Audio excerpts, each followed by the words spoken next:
Nicolas Comte, bonsoir. Vous Bonsoir. êtes policier, secrétaire général adjoint de Unité SGP Police FO. Sébastien Huyghe, bonsoir. Vous êtes député Bonsoir.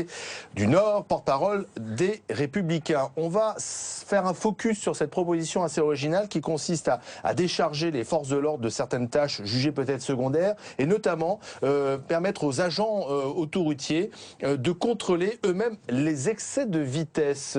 Pourquoi ça serait une proposition intéressante ? On regarde là par le petit bout de la lorgnette. C'est une proposition qui surprend. Oui, mais celle-là. Mais celle-là, c'est tout simplement que aujourd'hui, finalement, il y a un certain nombre de services qui sont concédés, RATP, SNCF, donc, et également le service autoroutier. Donc la sécurité qui doit être assurée par les sociétés d'autoroute, c'est pas simplement d'avoir un bitume en bon état ou des panneaux qui ne se décrochent pas, mais c'est aussi de s'assurer que les usagers de cette autoroute roulent à des vitesses convenables. Et aujourd'hui, la technique des radars, ce sont des radars automatiques. Donc vous avez les radars automatiques fixes, là il n'y a personne. Et puis il y a des radars embarqués. Il y a les radars mobiles. Alors il y a soit les jumelles, nos concitoyens voient tout à fait ce que c'est, ou bien les radars qui sont embarqués dans des véhicules.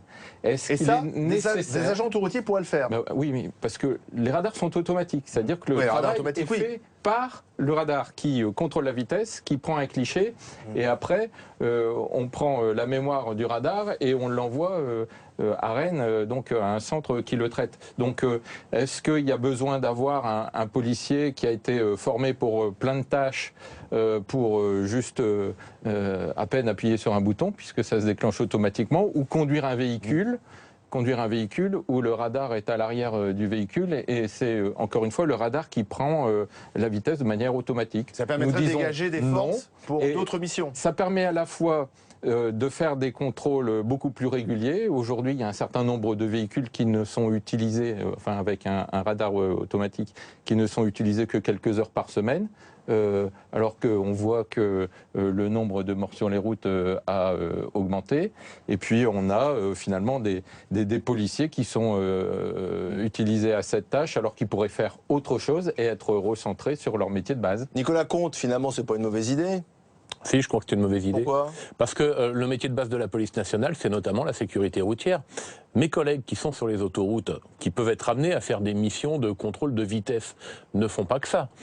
Ils circulent. Ils circulent dans des véhicules sur lesquels est marqué police, sur lesquels est marqué gendarmerie. Ils peuvent intervenir sur d'autres délits. Que se passerait-il d'ailleurs si un gilet jaune ou un gilet orange, je ne sais plus quelle est la couleur des personnels autoroutiers, était confronté à un délit de grande vitesse? Qu'est-ce qu'il ferait? Pourrait-il faire une rétention du permis de conduire? Partirait-il à la poursuite d'un individu qui éventuellement serait en délit de grande vitesse ou aurait une conduite dangereuse sur l'autoroute? Donc je vois mal comment, en retirant des policiers ou des gendarmes de l'autoroute, on aurait une meilleure sécurité. D'autre part, la présence de ces patrouilles policières, autoroutières, bien souvent pour ce qui concerne la police, ce sont des CRS de l'autoroute, ce sont des gens qui sécurisent par exemple les aires de repos. Enfin, il y a quand même un dernier point.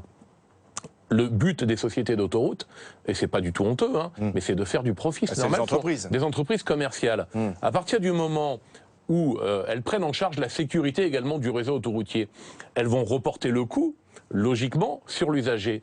Or, l'usager, il paye l'autoroute, mais la sécurité, il la paye déjà dans les impôts qu'il va verser. Donc pour nous, la sécurité, c'est un droit, c'est pas une marchandise, et ce droit, il doit être garanti par l'État, on ne doit pas avoir à payer une deuxième fois. Donc ça reste une mission régalienne, même sur autoroute. Même sur l'autoroute, la sécurité routière, on peut ne pas être d'accord, mais pour nous, la sécurité routière, c'est une des missions du cœur de métier des policiers. Monsieur le député, vous voulez une privatisation de la sécurité? Mais non, ça ne veut pas dire retirer complètement les forces de l'ordre des autoroutes. Il ne faut pas caricaturer la proposition. La proposition, elle est faite sur le contrôle de vitesse.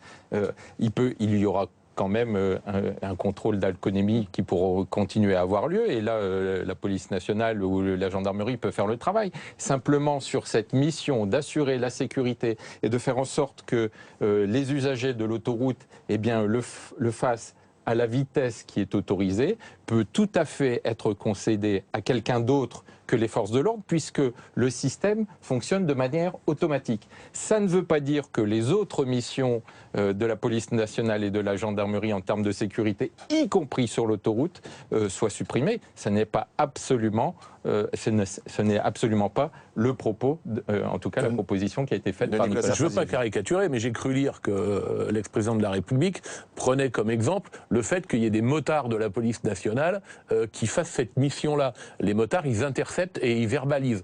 Et il prenait, je crois, c'est dans le journal Le Parisien, l'exemple en disant que ça pouvait très bien être des motards de sociétés d'autoroute. Donc nous voyons là, en tout cas dans l'explication qu'on en a lue dans la presse, effectivement, une privatisation de missions qui sont faites en général par des fonctionnaires d'autorité que sont les policiers nationaux. Mais ça existe par exemple dans le métro ou dans le RER, il y a bien des agents de sécurité de la RATP qui font des missions de police.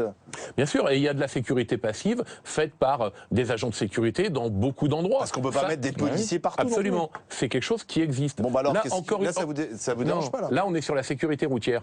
La sécurité routière, c'est une mission de police. Oui. Quand il s'agit de sécurité des passagers, c'est une mission de police. Quand il s'agit, mais la sécurité dans le métro, par exemple, si vous prenez Paris, elle est assurée par des policiers. D'ailleurs, on a créé, à l'époque où je crois Nicolas Sarkozy était ministre de l'Intérieur, une police régionale des transports qui a compétence sur l'Île-de-France, qui est formée de policiers, pour sécuriser. Donc, en fait, le métro. On ne va pas retirer des policiers. La proposition d'une police de la route. Ça, c'est une vieille proposition de créer, comme aux États-Unis, une vraie police de la route qui serait dédiée à ces contrôles. En tout cas, mais avec des fonctionnaires, des policiers ou des gendarmes. Quand on parle de sécurité routière, on ne peut pas exclure la police nationale. Et j'observe d'ailleurs que Manuel Valls a proposé, il y a quelques semaines, de mettre les véhicules qui ont des radars embarqués, les confier ça à des sociétés privées, et qu'on a la même opposition parce que ça enlève une présence policière sur la route. Sébastien Huyghe, Nicolas Sarkozy, qui veut peut-être reprendre la main sur ces thèmes de sécurité, fait des propositions qui vont trop loin?